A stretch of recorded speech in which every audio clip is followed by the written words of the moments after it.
I want to always be underestimated. You don't want it bad enough if you're not willing to do what it takes without someone helping you out. Treating the face as a whole is actually the most effective way to look more natural. The foundational products to your skincare routine are going to make your skin healthy. So then when you try to treat your concerns on top of that, you're actually going to see results.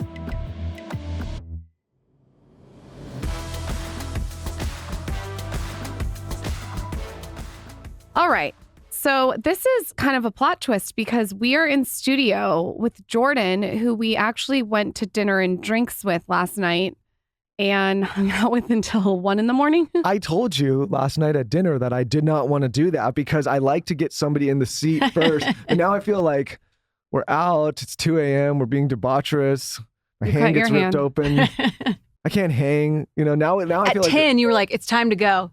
Yeah, I'm a straight, you have children. I'm a straight, hey guys, the sun is almost down on the horizon. It's time to go to bed type of guy. So me going past 10 is, that's because you're panicking, your whoop, your numbers. Yeah, my whoop is a disaster. We went out to dinner with Jordan and Ashley, her assistant. We went out with Helen of Blender Bombs, Naomi, who've both been on this podcast, Weston and Taylor and Mimi. Craig. And we just went wild. We ate so much food. We had so many drinks. So it's unbelievable that we're here in studio, 11:45, drinking electrolyte water.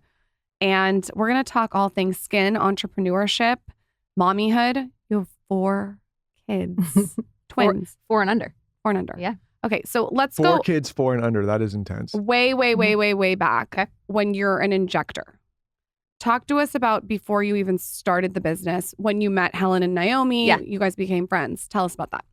So before I became an injector, so I'm a nurse practitioner, and you have to go through a series of, you have to become a nurse first. You have to then work for a couple years in an ICU to then apply. This is maybe not true now, but this was applicable before you could even apply to become a nurse practitioner. So I worked for 2 years in the ICU, but knowing this whole time that I wanted to be a nurse injector. I knew even before I became a nurse, that's what I wanted to do. I remember seeing my mom, get aesthetic treatments like Botox. And then I had some skin issues growing up. So I was always very interested in skin.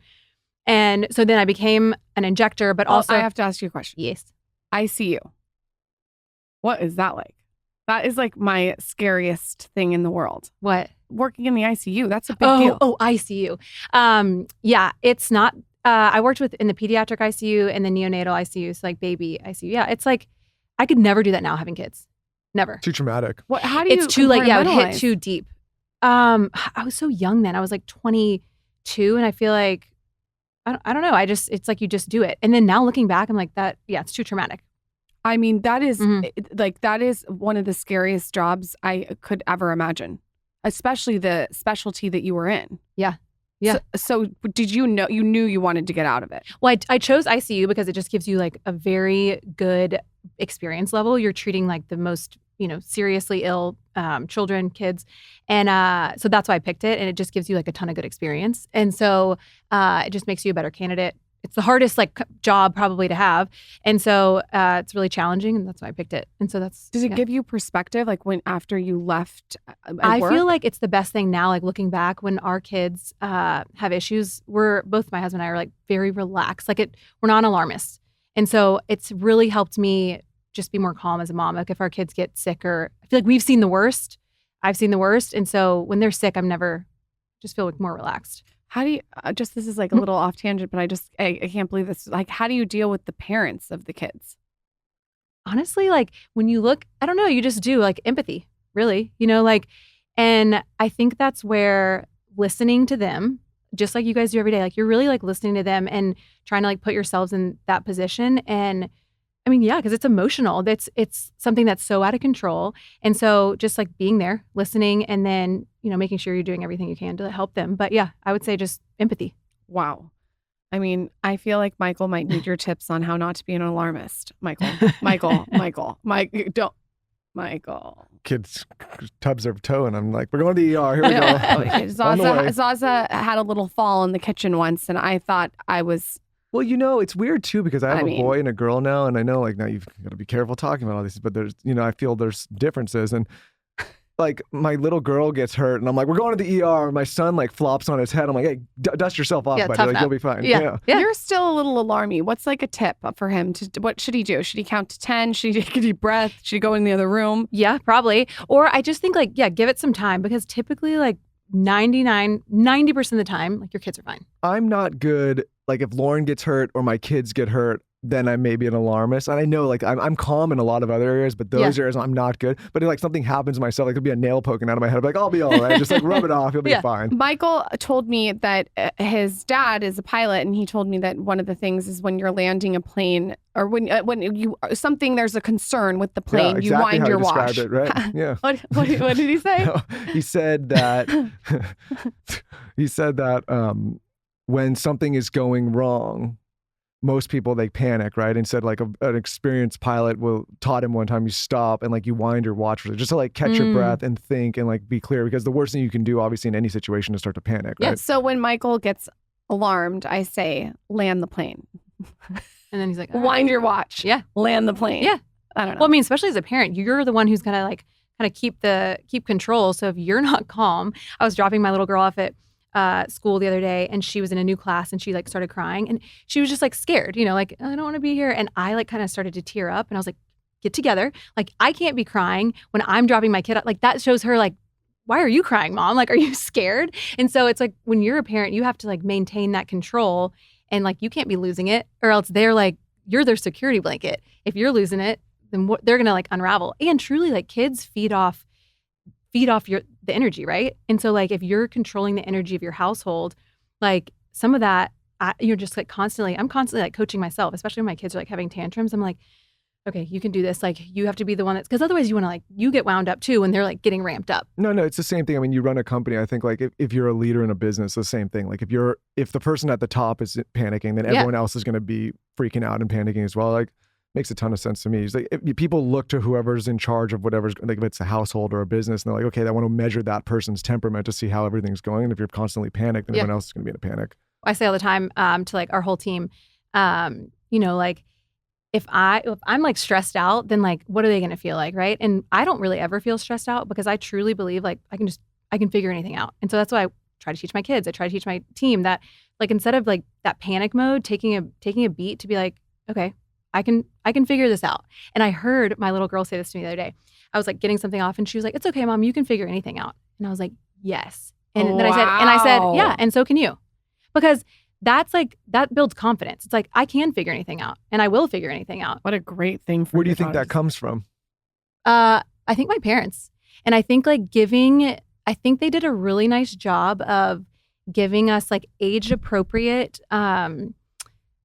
like developmentally appropriate challenges. And so we had to struggle a little bit. Like think about when you're young, like 5. I make my 4-year-old do this. If we're ordering somewhere, like I want her to place the order. If we're like at a restaurant, like you can order what you want. Like if you want an orange juice, like you can say that instead of like, but that she didn't like it. It's like, it's stressful for her. It's like a little bit uncomfortable, but it's age appropriate. Like she's at the age where she like gets it enough. She should be like looking adults in the eye. It's doing those little like things to help your kids get that self-confidence. And then over time, developmentally, then that way you're like walking them through that. So by the time they're 20, they're not afraid to call and order a pizza. I think it's a big thing that parents should be conscious of now is like you have this device all the time. It's important to teach individuals to look people in the eye when you're speaking to them and acknowledge people. Like you're right. Like a lot of people just don't do it anymore. Yep. Right. And it's strange when I come across it because it feels like, I don't want to say there's something wrong with the person, but it just feels like they're not connected. Yep. Yeah. Okay. So at what point do you decide to leave the ICU? Oh, I knew all along. So my ICU was just my path, right? So like I kind of worked backwards. I knew I wanted to be a nurse practitioner. I knew I wanted to be an injector and treat skin from a cosmetic standpoint. Like I didn't want to do medical derm or anything like that. And so I just knew, okay, I have to put in, 2 to 5 years in the ICU, and it ended up being 5 years by the time like I worked through school and through getting my master's. So then I start working at, best part is that everyone wants to be an injector, right? So everyone who's like as a nurse practitioner, it's a really coveted job. Why? Because it's a little bit more I mean, think about working in a hospital versus working at like a luxury plastic surgeon or bougie. aesthetic office. Yeah, you're treating a different type of clientele. And I would say most of that clientele, they're like wanting to go in. It's like where you get an IPL. You're like wanting to invest in yourself. So your mindset's different. It's not like, oh, I'm just waiting until I get sick or I'm waiting until I have a traumatic event. Like these people are going in, they want to be better. And so a lot of times like they're also wanting to be better in all aspects of life. So it's just a different, not coming into you sick. Also, I think you're helping them in a way become a better version or they feel of themselves. And so they're walking out with a skip in their step. Yeah. It's a lot of psychology too. Cause they're coming in and being really vulnerable with like what, anything that they're going through. And you're kind of educating them on like what's available or what you can do to help them. But yeah, it's a vulnerable moment. So you like bond really quickly. Like that's why Helen and Naomi and I are friends, because you share a lot of vulnerable things. You're in there one-on-one with them and they just kind of like share their insecurities and then it's like a little bond. So how do you become an injector? What's the steps? Okay. You have to be so like I was saying, a lot of people want to do it. So after I was done, I could not find a job because everyone wants 3 to 5 years experience. And then it's kind of like costly to become an injector. So you have to go through different trainings. It's like a couple $1,000s. And I definitely didn't have that kind of money then. So I would do these like different trainings. I think like for my birthday and for like Christmas, I was like, all right, like for my parents, I'm like 23 at this time, or no, 25. And, like asking for an injecting class because these places don't want to pay. If you're getting a job, they don't want to pay to get it done. They want someone who has 3 to 5 years experience. You come in and start making money for them.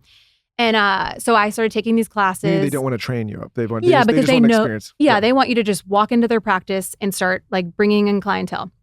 And so it's a series of like, and so then that kind of like also is, no one wants to take that extra step.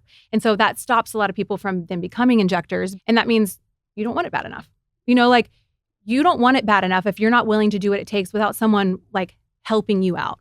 Like I just figured out how to like go to these different classes and I would just reach out to injectors like, hey, can I shadow you one day? And so anyways, all that to say is I ended up taking 3 just like part-time jobs at like different med spas at the very beginning. Very resourceful. That's like key, right? So ended up taking 3 part-time jobs. And then over time, I just started like building clientele. And then from there, I started working. I did that for probably 2.5 years.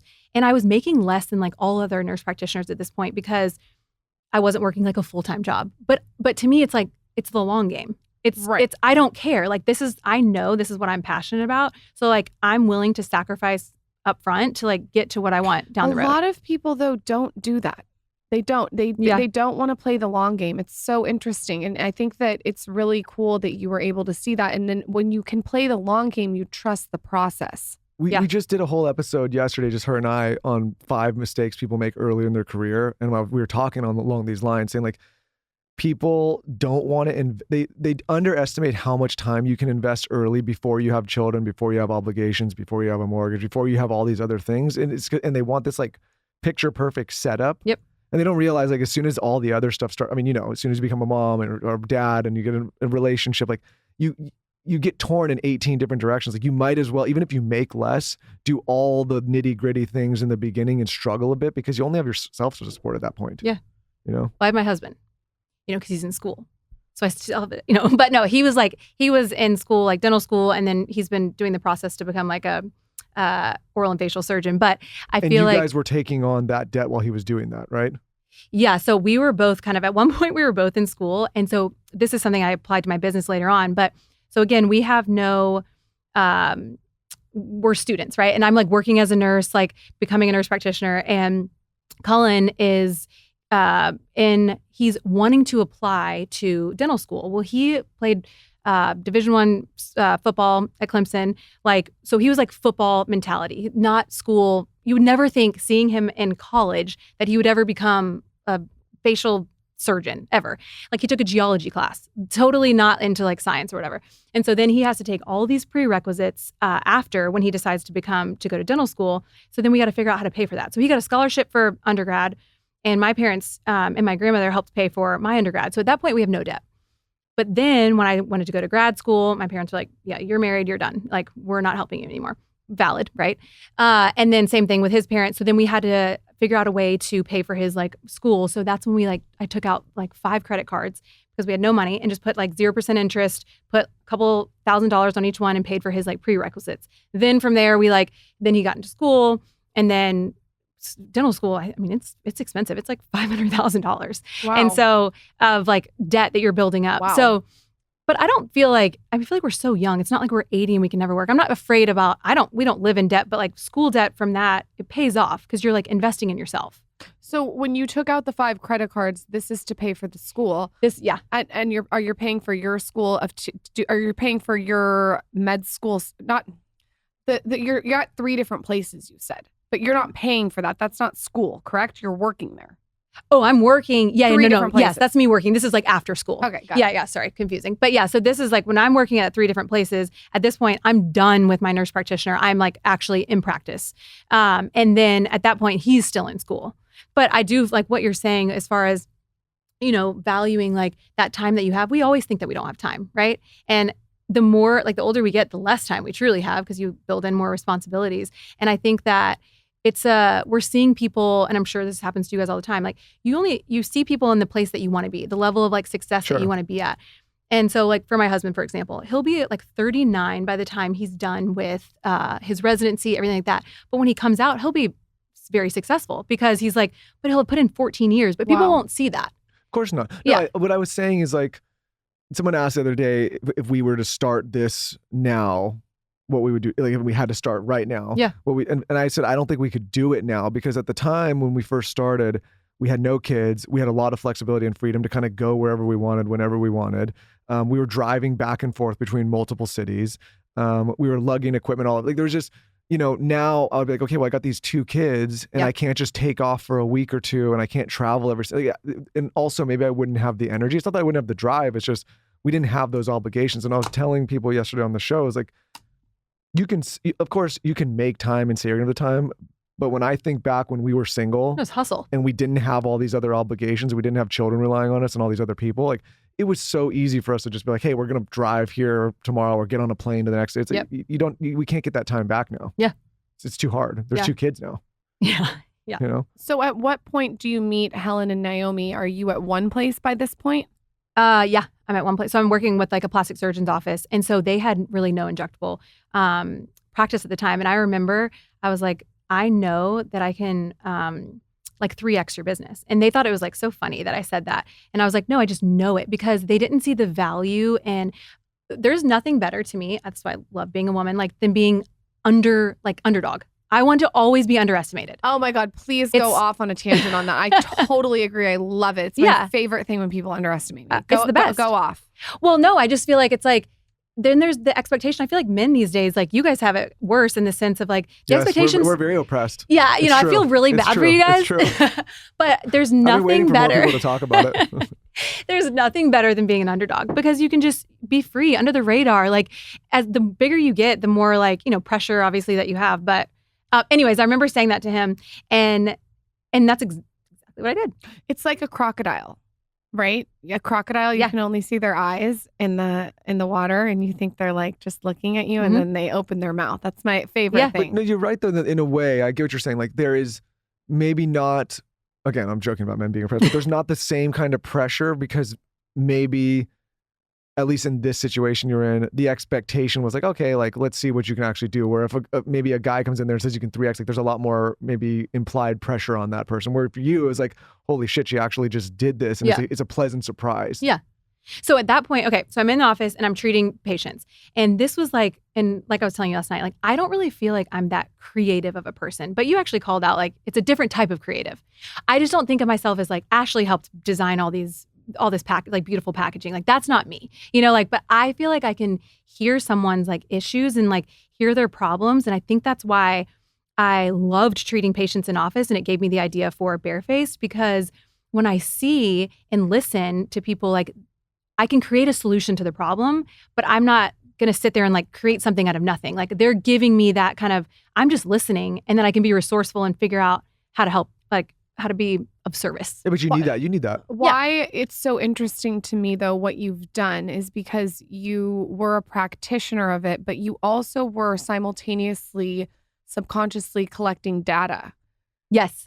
Not even knowing what you were going to do with it, but you were collecting it as you would see all these people. And so you were really in the trenches, like seeing what is wrong. So many people launch skincare brands, but they're not around the actual people to see the actual issue. Yeah. So it's very interesting that you were able to see all these different people and be like, okay, this is something I see across the board. This is a problem.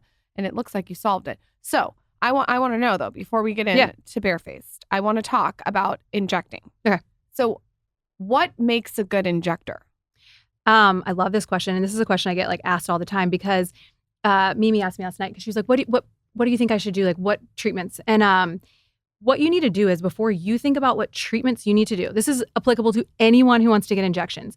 You need to find an injector. It doesn't have to, it can be a doctor, a nurse practitioner, a PA, a nurse that has like the same values. You can look at them and tell like the same values of like, what are you wanting your face to look like? Your face is what you're presenting into the world. Like it matters. And I think so if someone's so overfilled and you don't want that look, like let's not go to them. Exactly. And so the biggest thing, like I like believe in following experts. Like I became an expert in this field. I'm going to do what other experts tell me to do in other fields. I don't have time to be an expert in every field. That's why experts exist, right? So if my hairstylist tells me to use XYZ product, that's what I'm going to do. I'm not even going to look it up because I trust her. Right. And like that's people kind of like, that's the same thing with your skin. That's the same thing with your face. So for an injector, what I say is find someone that you trust so that way they're giving you your treatment plan. You don't have to worry about, hey, what treatment should I do? Should I do this? Should I do that? Don't worry. Just like ask them and they should be able to assess your face as a whole. So that means like when we were talking about getting different injectable treatments, you shouldn't be just treating the upper third of your face. Your whole face is aging. So that's a little like,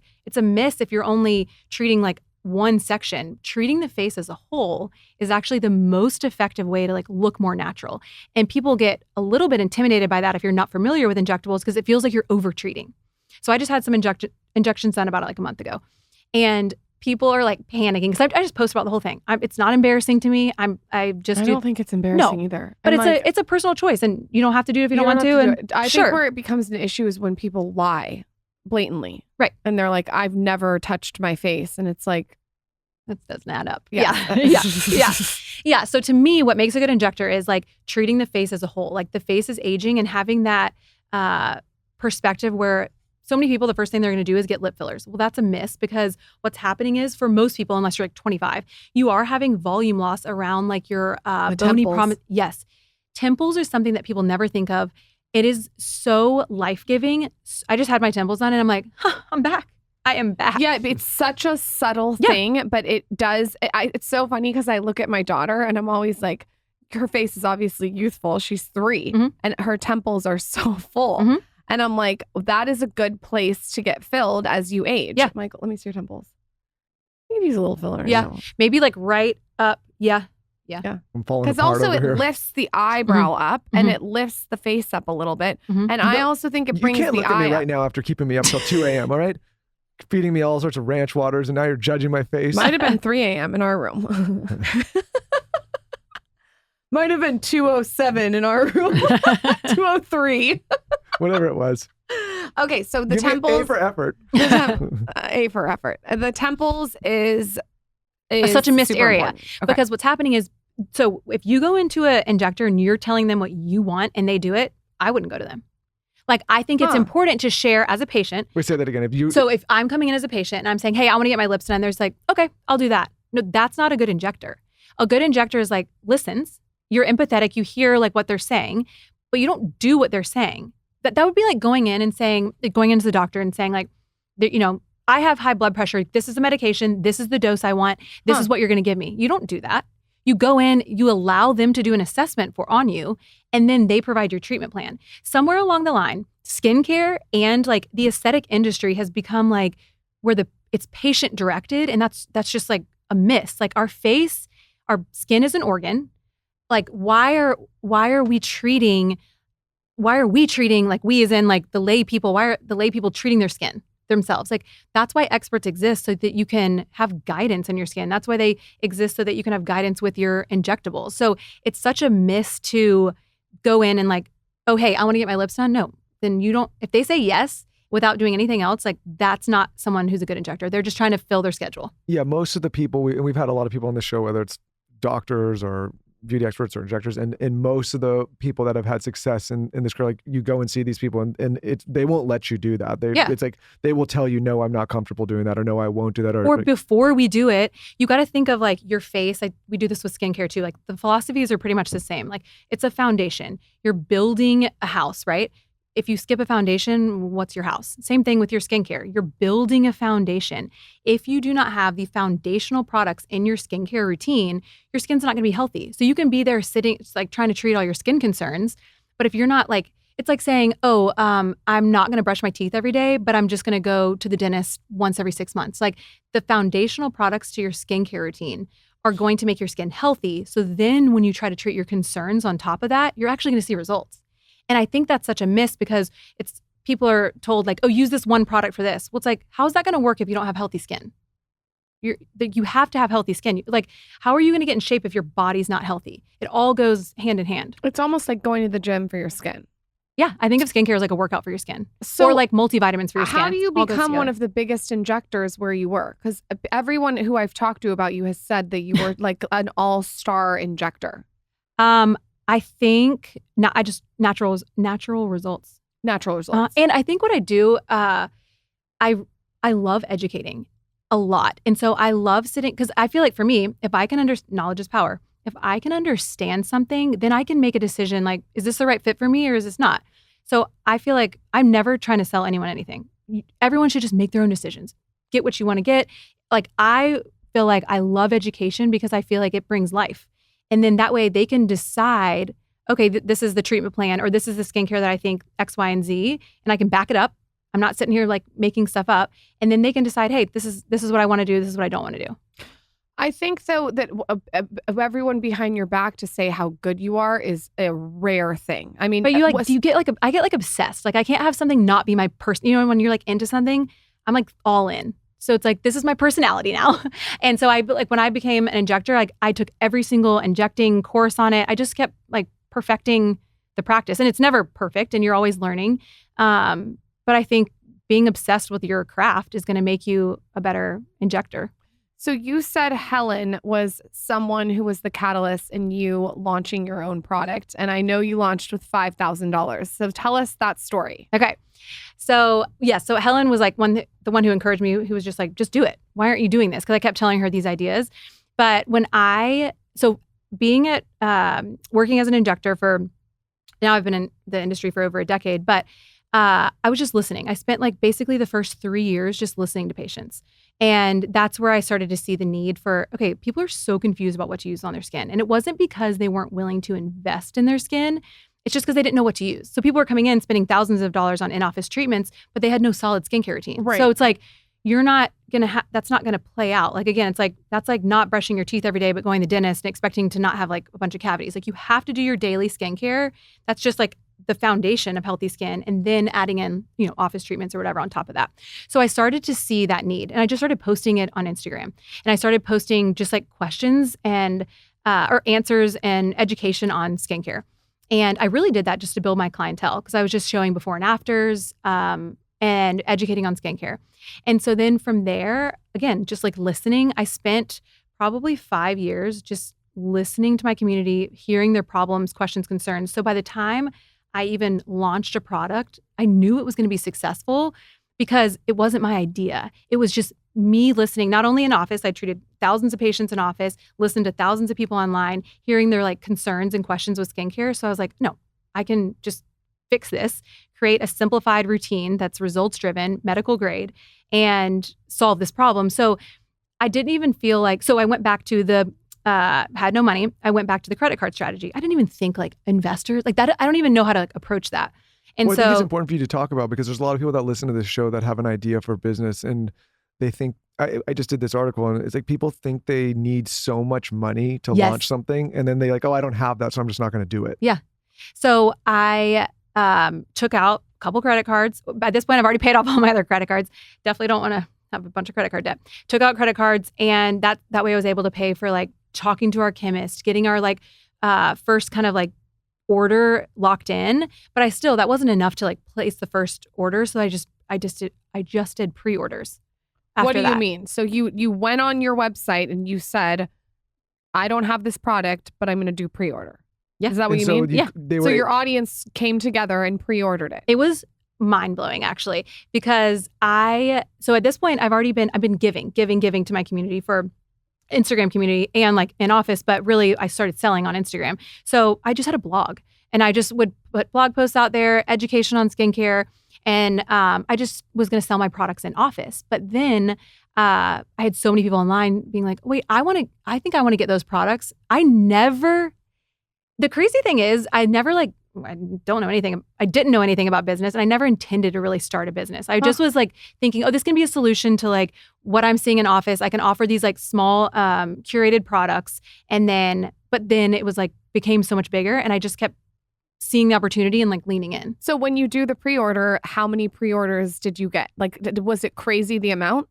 It wasn't like, now when I think about our order volume at the time, yeah, it was crazy. It was like maybe a couple thousand or something. I mean, that's impressive to do a pre-order button. Well, and my husband and I packaged all this we were living in like in an apartment. We packaged all this in our garage and it probably took 2 months. We had no clue what we're doing. It's just such a joke, like thinking back or just like funny thinking back. That's how great things start, right? Like I think that's where people get overwhelmed is they look at where you are now. Right. And they go, okay, that's how I build a business. I got to start there. But they don't take into account you being in an apartment, packaging things with your husband, having little money, using credit cards and using pre-orders to fulfill those orders.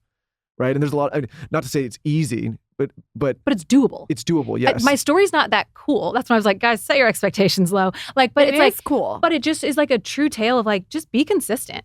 Be like consistent and see up. Like if you can see opportunities, you don't have to have a lot of money. I definitely didn't. But be resourceful. Most people though, they're too afraid to put themselves out there and actually like take the leap. Yeah. Like I would say 90% of the feedback that we get when we talk about it is like people have good ideas. Okay. And they have these communities. Okay. But so many people just are not willing to take the leap. Like they give themselves 18 reasons why they can't, as opposed to just going. Yeah. I was talking to my dad the other day and he was talking about working with lawyers and even like a lot of lawyers, like he said, a guy on the street could tell me why I can't do it. I want you to tell me why I can, right? There's so many people that are just, they're unwilling to just say like, okay, go for it. Mm-hmm. They just sit there and they go, I can't do this. I don't have this resource. I don't have this money. Nobody helped me. Nobody taught me. I got to read another book. It's like, just go. Yeah. Figure it out. Yeah. Figure it out. Yeah. So at what point do you realize that this can be a massive booming business that makes millions of dollars? Okay. So we did our pre-order and that was like the beginning of 2020. So January 2020. World's normal. Perfect timing. Truly, like it truly is. And there's so many things that are like, yes, timing is important.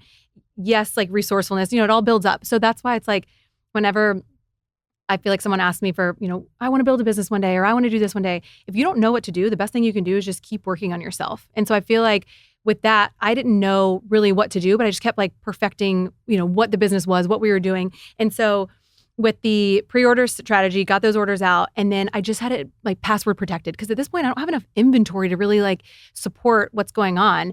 And it wasn't until probably 2 months later that we were selling out like all the time. Then people were getting upset. They couldn't, because once you start on a skincare routine, you got to keep it up. It's like working out. If you stop, you're not going to look, it's like, so it's not like buying a shirt and you sell out and that's a good thing. It's a little bit stressful when you sell out. From what's sitting on the table, what were the products that they were upset about? Toning pads and toning pads too. Because they couldn't get them for a period of time. We could not keep them in stock for the entire first year. And so we just had them on pre-order only. And people and I remember someone telling me this a year later. They were like, that was such a smart marketing strategy to sell those products out. And I was like, you know what? I'm not that smart. Like I didn't mean for that to happen. And actually it was really stressful because once they started using them, then they're upset that they can't get them anymore or whatever. But it did end up making the products. I mean, I think last year alone, we sold like 200,000 of them. Like it definitely yielded down the road when people could be consistent, but it was really stressful at the time. Why do you think that these sort of went viral? Like because people really saw results? What is that magic unicorn? Okay. 2 things. I think that the products they're amazing. And I think that with skincare, a lot of products, skincare is not instant overnight results. And if you ever hear that, obviously that's a reason not to buy. I think toning pads out of all the products are going to give you quicker results. Now, when I say quicker, maybe 1 or 2 weeks. And so I think you start seeing those results quicker because they're like a gentle exfoliation of those dead skin cells. They're allowing your products to penetrate deeper into the skin. So you're also like getting better results from the products that you're applying on top. Lauren, right now, I want everyone to know she's applying these to her full body as we're talking. Oh, no. She's putting them all in her arms right now. When I get a facial, I tell my facialist, can we do my arms? I'm not joking. She's full body toning pad. My thing is like, we're just going to do our face. Like, let's do it all. And I'm trying it on my arms because I have makeup on my face. But I also, this is really weird, like to see how things like this lay on my hands and my arms. Yeah. Because I do like to bring my skincare to my arms because I don't want liver spots all over my hands. I don't have liver spots, God damn it. It may be in your future if you don't start doing stuff to your hands. I'm going to call you liver spot for short. So the reason that these did so well is because they were delivering results in a short period of time. Mm-hmm. And people don't want to wait. So, and I also think too, like going back to education, I feel like what Barefaced as a brand and what I've always really wanted to focus on is just like ethical marketing. Like this is not a miracle. Nothing is, right? It's just time and consistency and then using those foundational products. And I think that's where I saw a miss in the industry because for the most part, what I was seeing was just products being advertised to you all the time. Product. But it wasn't like, why? Why do I need to use this? Like, it's just giving that one like concern instead of saying like, this is how you develop healthy skin. This is why you do this. And so when you add these, we have a bundle it's like the core 4, the bare necessities. And it's the 4 foundational products. So toning pads, vitamin C, our retinoid, and SPF. These are the foundational products for healthy skin. Every skin type should be using them. Doesn't matter. Like, the only reason you would have a variation if you're pregnant, you could use a retinoid alternative, sure. But this is going to give you healthy skin. And then on top of that, then you add your products and then you're actually going to see long-term skin health because we're about the long game. We want to look like our skin to look healthy for years to come. What are people missing from their skincare routine that you think is a real secret that has huge results? I think these core 4 products. I think like if you're not using those, first of all, if you're not wearing daily sunscreen, then you might as well not buy any other skincare because it's not worth your investment. The UV damage alone is just like breaking down DNA, damaging your collagen. So all of your other skincare is null and void essentially if you're not wearing sunscreen. Now, I would say like the key is not one secret product. It's getting this core 4. It's like, that would be like saying what if you just only did bicep curls? Do you think like you would have toned legs? Right. Like you have to, your skin is an organ. You have to like treat it. It's a workout for your skin. So use these 4 different products to actually like establish a healthy skincare routine and healthy skin. How will you expand with what you're doing with the 4 products? Like what's your plan as an entrepreneur to expand the business? So I would say like the biggest thing, right now we have about 8 products, I think. And I always want to keep our line lean because our message is simplicity. Right. That's why I'm curious about that because I can tell that you keep it lean.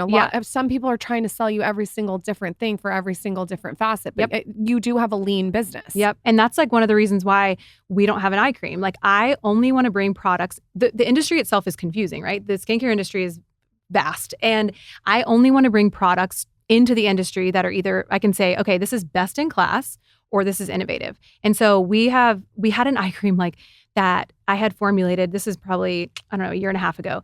I mean, we had gone through everything, picked out packaging, and then I rely on my gut. Like we did some testing on it. It just wasn't impressive enough. And so I was just like, we're not launching that.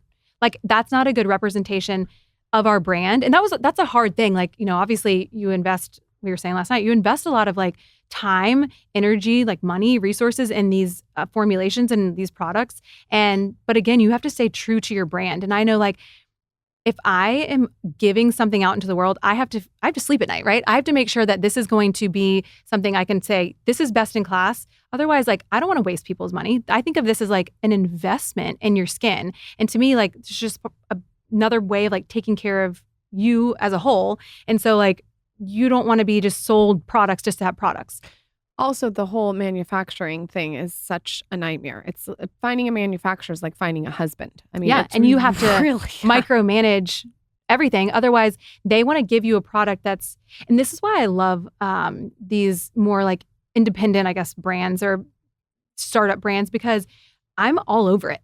like I'm all over every aspect of the formulation. And we don't just, yes, we're getting a lot of other people to test and trial our products, but also like the details matter, devil's in the details. And so they want to send out something like if you're not all over your manufacturers, if you're not all over your like formulators, they can easily like give you something that doesn't meet the standard that you want it to meet. If someone's listening and they want to launch a business, do you have any tips for navigating self-doubt? There's a lot of self-doubt when it comes to doing something. People get overwhelmed. What would your advice be? I mean, you're going to always have some self-doubt. I would say like that's where for me, like leaning into, I didn't create this business because I thought it was a good idea. And I truly listened like to what people were asking me the most and what the problem was. So by the time, I would say if you're wanting to start a business, first of all, what is the question that people are asking you the most? Because I bet if one person's asking you this, there's potentially thousands of people that you can share with on the internet that are also interested in what you have to share. And then at that point, you can see a problem, create a solution. So like that eliminates a lot of self-doubt. Like I didn't think, I think these toning pads might work. Like, no, I had thousands of patients, thousands of people online kind of like feeding me information, asking me, how they could treat certain issues and not seeing that in the industry. And so I was like, no, I'm just going to bring this to the industry. So I feel like if you're meeting a need, there's a way to, you're still putting yourself out there, but at least you're providing a solution to a problem. I don't think the self-doubt ever goes away. Yeah. Like even like every stage of business we've been in, there's always like a little bit of that. If you don't have that, then maybe you're a little bit delusional, right? Like there's always a little bit of like if somebody came to me and they're like, I am the greatest of all time and I never worry about anything. I tell you that like, every day about myself. Yes, well, that's what I said, a little bit delusional. Every day I'm like, you are so lucky to be married to me. But I think that's what I'm you trying would to be so bored if you weren't married to me. But that's true. But I think that's what I'm trying to say is like, there's never going to be a stage, at least I haven't found in any career, any venture where you're not having a little bit of doubt. Yeah. And so like, I think people think, oh, those people are just like golden and they don't ever worry about anything. It's like, no, you're always going to have that. You just have to figure a way to push past it. Yeah. I am dying to talk about how you manage running a business, doing all these things. You're out in LA right now with 4 children. Like under 4. And also the way that you approach it to me seems very effortless. It doesn't feel like you're like, oh my God, I'm so overwhelmed. Like it feels effortless. And I think 4 under 4 is you have twins. I mean, talk to us about that. What's the unlock? Do you have them on a schedule? How do you manage their time? Like, how do you balance all that? Yeah. I think the biggest thing when my oldest was born, you're like, as a mom, you're like, or female, you're always just trying to do it all. And I remember like having to take a step back because at this point, like the business is just kind of like getting going and I'm a new mom, like trying to figure out, and I've been in office. So my schedule was pretty much like 8 to 5 every day. But then when you become an entrepreneur and you're like working for yourself, you're working all the time, right? And you have to really get control of your schedule. And so I really, first of all, I wrote out what are all the things that only I can do? And what are the other things I could potentially outsource in my life and so for me, like that's quality time. Quality time with my kids is like the most important. I don't obsess over cleaning my house because I want to spend time with them. And so I really try to be intentional. And I do this with business too. Like time blocking to me is life-giving because otherwise you could be thinking about work all the time. I block out almost every hour of my day. So it's like time with kids. This is time to work, time to check social media, there's all these different spaces in my day that way I'm able to like manage and be present because like being mindful and being present, that's like the goal, right? I mean, we want to make sure we're in the life that we're in and not so like distracted. And so especially with my kids, like they're growing and changing so fast. Like I want to be there with them. And so I try to really think about, I think I have a pretty good perspective on like what's the most important. And I feel like we're at a time in our lives with my husband and I, like we can't do it all. So what we've chosen to do right now is like spend time with our family and spend time growing ourselves as far as like our jobs, businesses. And like, that's just the most realistic place that we're in. And so when we have off time, yeah, I'm here right now, but I'm not traveling. Like you were saying earlier, like I'm not traveling all the time. Like I'm really investing in my family and then like growing the business. I mean, and that sometimes can make friends mad. Yeah. There's high maintenance friends that you have a great excuse. So you have 4 under 4, but I mean, it sometimes can be hard to balance it all. You have to acknowledge the seasons that you're in sometimes. Sometimes it's not like you have to miss someone's birthday party or you have to miss someone's event on a Friday night because you only have so much energy. No, but we were talking last night and I said what kids did for me personally was like, before I had children, you kind of just like, you know, I was trying to be intentional with time, but you kind of you're like, oh, okay, if I miss this hour or whatever, I can like focus on this thing. You kind of bounce around.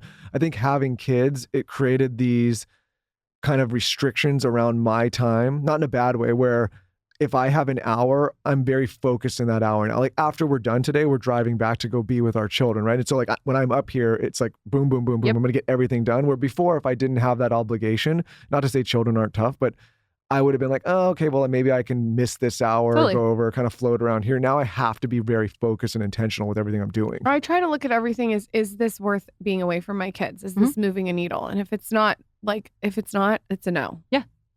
I mean, yeah, that's how I think about too, like relationships, everything. Like you have to go through that. We only have so much time. We talked about that book last night, the Almanac of Naval Ravikant. Yeah.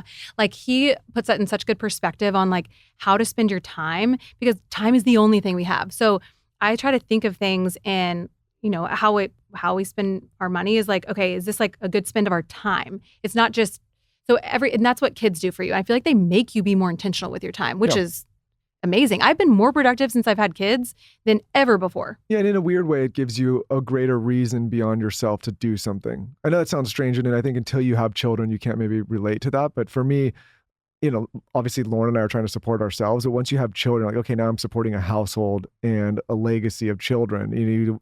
So I feel like it gives you a different kind of motivation. I'm really into people's routines. But I've noticed that I ask people like morning and night routines, and I'm getting more interested, and Michael doesn't even know this, in like a day in the life. Like I want to know like when you wake up, when you're doing your skincare, you have 4 kids, when you're like, talk us through a typical day. Okay. If it's like school year, I feel like I'm a little bit more lax in summer.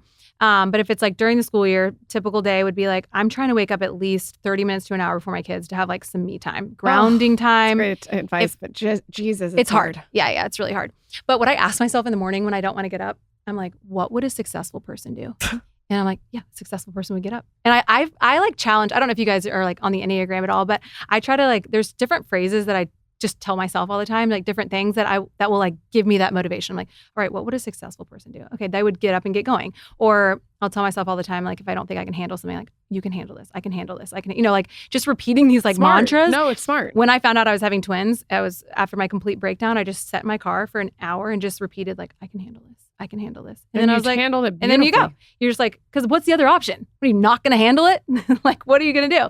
So, okay, day in the life, I try to wake up before my kids. I try to do some type of like, just whether it's like a meditation, anything to like reading. What time are we talking? Oh my gosh, in a perfect world, I'm 5:30, but realistically, I'm around a 6:15. Okay. Yeah. And the kids are like, sometimes the older ones are like 3 and 4, so sometimes they're like waking up, and this is not realistic. But in a perfect world, this is what I'm doing: waking up, having that like little me time. Then they're up around 7. We're doing full on kid morning time. I'm trying to hang out with them. They're just like the best at the beginning of the day. I don't know if you feel like that with your kids. I love spending the mornings with them, and so like I try to not. If you don't wake them up, he tries to wake up my daughter, and she does not like it. She's a grouch. You have to let her wake up naturally. What is it? Nut doesn't fall far from the tree. Go ahead. Do not wake her up. And then I'm trying to, so again, all this is like time blocked. So I'm trying not to like do anything for work or like look at my phone or do anything like this until like 11:30, 12. And then I'm going into my office. And at that point, I have all of my day pretty much blocked out, whether it's like I'm creating content, I'm in meetings. And so I'm probably working from somewhere from 11. Oh, I'm also trying to work out. I do a lot. Yesterday, Helen asked me, she was like, how do you have time to work out? And one of my 2023 resolutions was, I'm not going to say I don't have time for stuff anymore. I'm going to say like, I just choose not to make the time, right? Like we have time for the things that we want to do. And so I don't work out every day, but I try to work out 2 to 3 times a week. So I try to fit that in sometimes like right after, 11 to 12, go to work, 12 to 5. But the thing is, again, going back to having kids and like being intentional with time, like I can cram in 8 hours of work in 4.5 hours. That's what you're focused. That is such an important thing to say. Ed Milet came on the show and said that he crams 3 days into one. Yeah. And he broke down how he crams 3 days into one. He will look at a calendar and take 3 days, Tuesday, Wednesday, Thursday, and put it all on a Wednesday. So then he has Tuesday to play golf with his son and maybe Thursday to work on his book.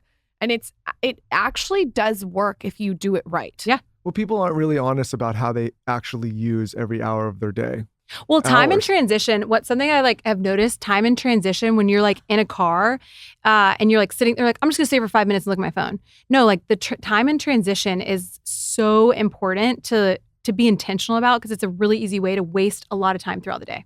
Yeah, no, I think, this is an exercise for everybody, and we just went through it here at Dear Media, where we're auditing all of our practices and all the procedures and every way we did things. And Taylor, actually, to his credit, was a large part of this. We found hours and hours of efficiency that we just weren't capitalizing on just by, and listen, it's not to say people weren't working, but there was just a more effective and more efficient way to go about some of the practices we have. And again, it's people just get into these day-to-day routines and they don't actually audit their time and see how much they can get back if they were just being a little bit more thoughtful about it. Yeah. That's the goal, right? To always so be you more get home intentional. at 5. And then are you cooking dinner? Are you winding down? What time are you guys in bed? Give us the whole day. So I'm getting home at 5, and then it's you're starting your next day, right? Essentially, the kids are, so we try to spend the next 3 hours with the kids and just, we're all in. I'm not cooking dinner. That's something that I realize, I'm not good at this. And so that's something we either do meal plans, whatever it is, we get, order out. We definitely are really intentional about how we eat, but we definitely, that's not something I try to do. I want to spend time with my kids, and I found myself getting so frustrated when I got home and had to cook dinner, and then no one eats it or whatever. Oh, no one eats it. That's just what no one eats it. Yeah, so it's not even worth your time. Or he says this isn't salted enough. That's why it's no, or can't do he'll it. be I wouldn't have put mustard on this. It's yeah. Or I would have just cooked the turkey all the way through and not poison me. I gave him salmonella a couple times, maybe some E. coli. What are some wellnessy things that you do? Some wellness practices? Something that I've done for the past probably 15 years, always starting my day, warm lemon water. I just started adding salt in there. And that's something that's just tried and true, consistent. I really try to, I don't know if this is technically wellness, but I really think it's so important, the power of self-talk. And so I really try to make sure as I'm just approaching every day that I'm approaching it with the mindset of I can handle this, or I can figure this out. And so I do a lot of things where throughout my day, just talking to myself. And to me, that's wellness, wellness for my brain, wellness for my well-being. I think that's so smart. It's interesting because, and I don't know if this was the same for you, but when I started meditating, I started observing my thoughts. And you realize how out of control they are. Oh my God. And I do it all the time now because of meditation. I'll observe how I'm talking to myself. And when you start doing that, you're whoa. Yeah. If you take a minute and observe the way your brain thinks, you can see why you're doing a certain thing. Yeah. Does that make sense? Yeah. Why you're doing a certain career, why you're with a certain person. It's all that self-talk that you hear, the noise. Yeah. And giving yourself that silent space. It's Taylor, have you ever observed how you thought? Really? Huh. That's really Gandhi of you. Okay, so. And you've never thought to yourself, hey, this is a problem? Huh. Interesting. Taylor's stories last night. I swear to God, the first book I'm going to write is going to be all about self-awareness, and I'm going to give my first copy to Taylor. The creative. So your company is absolutely booming right now. What is the one thing that you would recommend to our audience? And then I'll tell you what I think my one thing would be. Okay, it's hard to say one thing because I go back to, I always feel the missing link is the core 4 products to build healthy skin. So it'd be saying, drink water, but don't eat. It's you got to eat for your body. If you're not drinking water and you're not eating healthy food. So if I just pick one product, I'm just telling you to do one thing. It's not going to leave your skin healthy, strong, whatever. So I would say the core 4, which is our vitamin C, which is liquid gold, a retinoid, retinol skin therapy, toning pads, which is a gentle exfoliant, and our SPF. Now, the toning pads are amazing. Yeah. And if you wanted to just start with one thing, start with the toning pads. We call them, I don't know if Ashley's going to be mad that I said this, but we call them the gateway drug. And I can see why. I can see why. They're just, the toning pads are. They give that they give that little moment and you're like, oh, I can see, because they give you kind of like that glass skin. And even people like that have good, like they don't have skin issues, you're going to see a result and you're going to notice like a nice glow in your skin. I have stuff on. Is it bad if I put it on with stuff on? It's just going to like take it off a little bit. Yeah, you could use a little glow. And then what you should do is layer the liquid gold on top. Yeah, let's just do a whole routine here. Let's do a whole routine. Yeah. Right. You also are looking a touch red. Okay. If we're being honest. Yeah, we're being honest. He's looking red. Yeah. So you know what, guys? I'm not going to go out should he do and for the drink with redness? you ever again until 2 a.m. Well, we're here to help. 3. Maybe. I don't know if you ice rolled this morning, but No, you know what I did this morning? I rolled out of bed disheveled. I flopped myself into the shower. I looked around deliriously. I got a message from you guys saying that Lauren's phone was lost somewhere.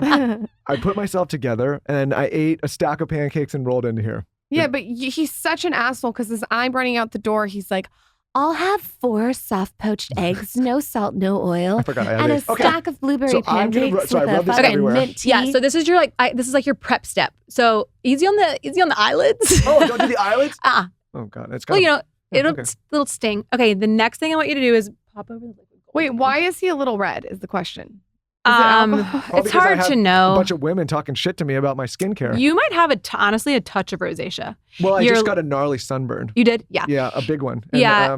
it was not great. I looked like a strawberry after. Yeah, you have like a little bit of like redness just here. I mean, I have rosacea too. This is not a hit against you. This is more of a personalized consult They I'm used giving you. to, Hold on, before we stop, put your vitamin C on. You want to apply your vitamin C on. Okay. You want to apply your skincare within 60 seconds. So you want your skin to be more damp. How much like that? Yeah. Like we do 3 to 5 drops. It's a little hardy, but you need it today. So Jesus vitamin C Brutal. Didn't know I was going to is go on like- a show and get ripped up like this, but all right.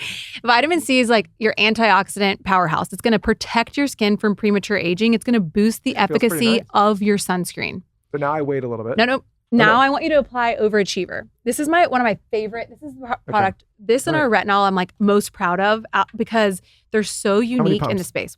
I'm a little scared of retinol, and I'm going to tell you why. And I can't wait for you to poke a hole in what I have to say. Wait, keep it going. Wait, Keep this it is going. retinol. Keep it going. No, this is not retinol. This is Overachiever. So this is our product What if that I go in the sun with retinol? Or do I not? I don't have You can't retinol go yet. in the sun with retinol, right?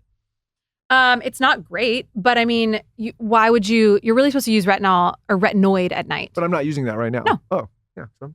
But I mean, the reason way why he the applies reason why skincare they is weird. What are you say talking about? It's not how I do This it. is, I'm a man. No, he's like, What are you supposed All to right, do? I don't know. It's Next. not how I would do it. this is this. You know This what? is also going to help with redness. It has some niacinamide in it. This is I don't know a if I'm helping your cause here. Everyone's looking at me. They're disgusted with my red skin, the way I'm applying. Okay, how many pumps? well. At least you're not using Barefaced right now. Like know. you're not our poster child yet. Okay, do one or two. One. You might have to start it. So we have airless packaging. Keep it going. That's a new one, so it's Or I going to feel take a it minute. There you go. All We're of our good. products that have pumps, have airless packaging. This is the what? Hydrating lotion. Oh, hydrating lotion. All right. It's I'm gonna be a new man here, yeah, Lauren. Better watch you're out. gonna look great. So when Girls you will be use that catcalling me on product, the streets. you're gonna use all of it, like the entire bottle, because it's airless packaging. Do you know, like if you open that up at the very end, you're not getting any pumps. It's like getting all the product out on the Your inside. skin There's no does look waste. glowy. Yeah, it's already Okay, looking okay. better. Okay, hold on. Yeah. Oh, you're using it too? Yeah. All right. I feel like you might like a tint, but here, try the sheer. Okay, is this Yeah. a No, No, sunscreen? I would now? try the tint Yeah, because you're a little No, red. A lot of guys, Christ. like the tint, and it's like very I mild. don't know if I want to use this. I'm gonna look so good that You're gonna look so good. Everyone's gonna be. You just- guys should film this and use it as an ad on yeah. TikTok. Don't pay him. That costs a fortune. That might- Okay, if I were to recommend Wait, one of these, Is this too much or is this good? No, okay. Whoa. You want to use 2 finger lengths of sunscreen for adequate protection.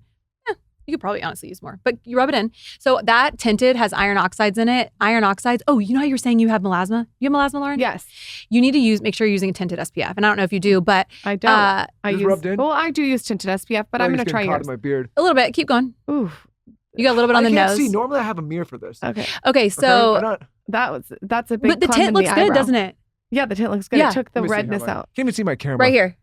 In the middle. Okay. So you want to use a sunscreen if you have dark spots, pigmentation. You want to use a tinted Mine's already SPF.